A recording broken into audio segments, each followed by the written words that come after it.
Another question from someone who, Sophie Bridger, who couldn't be here today, is after university, did you do internships before setting up your own label? If so, were they useful?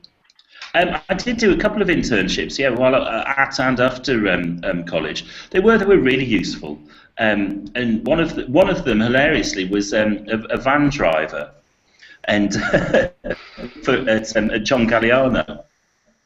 And it just meant that you got to know all sorts of incredible suppliers and places where they were getting things made and picked up at. And that was one of my studio jobs. So it was all good fun. You know, I think doing internships is, I know it's kind of slightly contentious, the whole paid, not paid, all this world, but it's just like we all kind of had to do them all unpaid, and you had second jobs and worked in bars, and it's kind of been like that for years. And it'd be great if everybody could get paid, but it's very difficult. And Charlotte's back, so Charlotte, do you want to ask any of your other questions?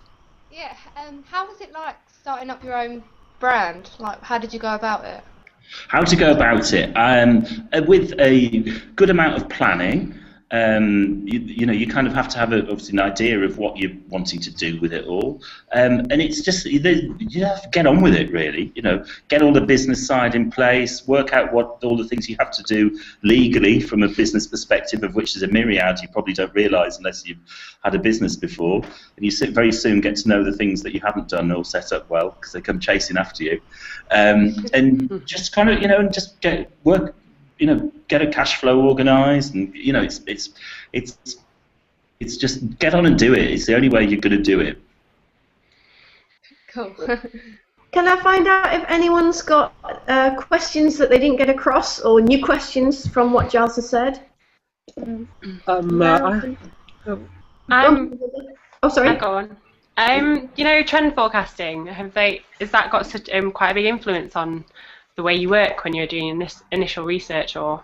Do you know what? I'll be really honest. It doesn't at all. No. It drives me mad, trend forecasting. I totally understand it's important for lots of companies. It's really important for, but for us, it just doesn't really mean shit, really. Yeah. We just set our own and do what we're a creative brand, so we have to really follow our own. I think if we were seen just to be doing whatever kind of trends are that are happening. I mean, they're important. Don't get me wrong. From a from a high street perspective, they're really important. But setting our own within them.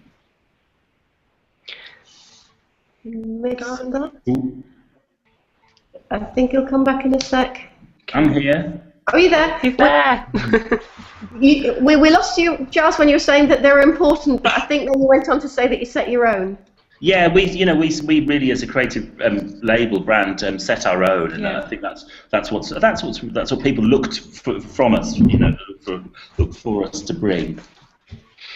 So, are you looking at, on the trend side, are you looking at how people are going to live their lives, how they're going to use technology, or is it? Yeah, I think that's a big.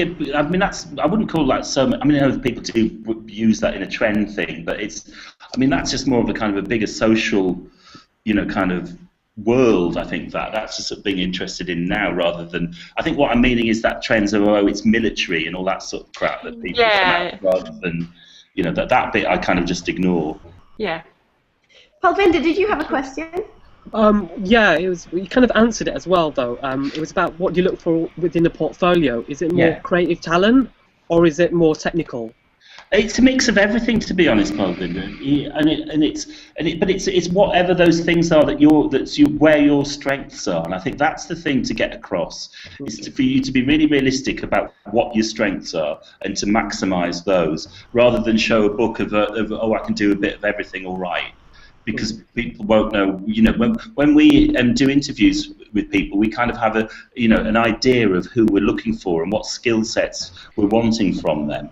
So unless this is articulated really clearly from your perspective, we wouldn't know. So if I don't know, whatever your world is, but if you say, right, I want to do embroidery and and this is my real passion and skill, then then we know that, and it's really clear. If we, I think to be really good at showcasing what your skill sets are. Okay. Thanks. Has anybody else got questions that they'd like to ask? Yeah. Oh. Oh, can you hear me? Emily? Is it Emily? Was that Yeah. Emily? Yeah, go on, Emily. Okay. Right. So basically, I've moved up to Manchester for uni, but I just sort of, because I've finished now, I just wondered whether it was more beneficial to move to London maybe to get into fashion, or does it look different? Well, I think you possibly have more opportunities in certain areas for sure moving to London, but it really depends what you want to do. I think if I'm sure there'd be lots of good production people, around Leeds and Manchester and Newcastle, and there's events put on up there. It's kind of where you want to be and what you want to do. But for sure, just by law of numbers, there's more opportunities in London. But then there's plenty of good things going on all around the country. Yeah. Does anybody else have a question? Cool. Are we done?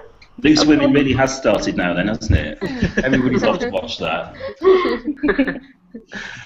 Giles, could I ask you a question for people who are not in fashion? Say like for young people producing music. Yeah. Do they stand any chance of maybe getting their stuff into leading shows or anything like that? Well, absolutely, yeah. I mean, I think a good example of that is from our show that we had last Monday.